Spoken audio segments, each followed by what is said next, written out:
Paano nga ba ako nakapunta dito sa Canada nang walang show money or bank statement? Hi, it's me again, Sweet. It's another day of my life dito sa Canada habang isi-share ko sa inyo kung ano ang aking pathway.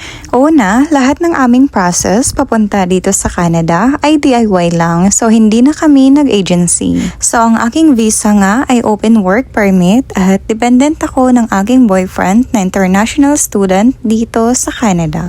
So, hindi Canadian ang aking boyfriend, kundi Filipino lang din.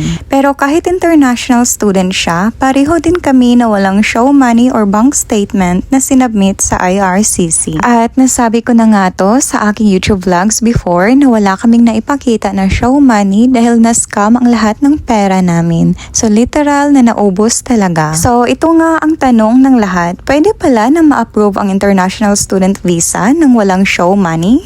Sa totoo lang, sobrang strict ng IRCC pagdating sa show money ng mga international student dahil kailangan ipakita mo talaga na you are capable na magbayad ng tuition fee. Pero, case-to-case basis, nakadepende yan siya sa papers ninyo at kung paano ninyo sinulat ang inyong Statement of Purpose or SOP.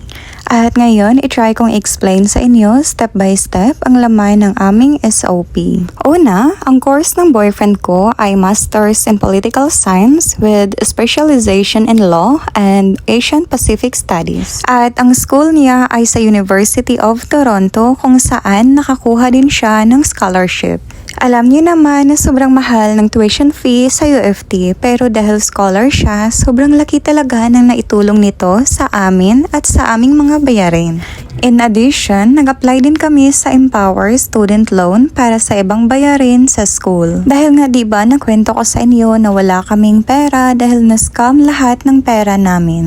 Ang Empower ay tumatanggap sila ng international student loan, so sa US company yan sila, pero para sa mga selected top universities lang, like UFT, Harvard, at marami pang iba. So sinubmit namin lahat ng mga papers, yung sa scholarship niya, sa Empowered Loan Assistance, at in-explain din namin sa SOP ang background niya sa Pilipinas at kung bakit gusto niyang mag-aral sa UFT. In-explain namin doon sa papers na graduate siya ng Political Science, magna cum laude, at nag-instructor siya ng Political Science sa isang university. At sinama din namin na nag-aral siya ng law sa Pilipinas. Pero hindi niya na tinapos ang kanyang pag-law sa Pilipinas dahil pinipilit ko na siya na mag-abroad.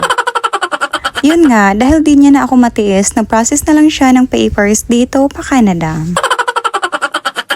At sa mga nagtatanong pala kung paano makakuha ng scholarship sa UFT, so based sa experience niya, nag-submit siya ng thesis proposal, tapos after that, in-interview siya ng mga professor sa UFT.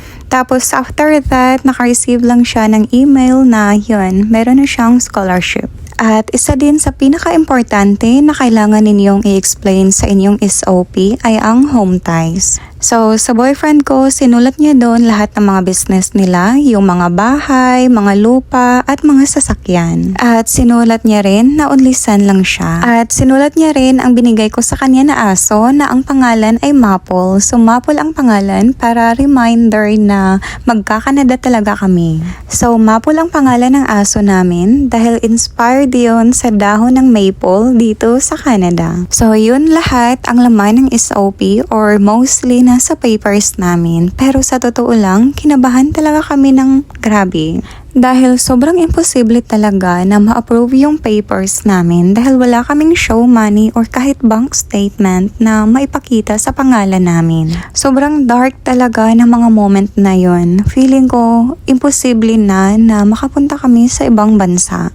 At habang tinitingnan ko yung minimum requirements ng show money sa IRCC, sobrang napanghinaan talaga ako ng loob.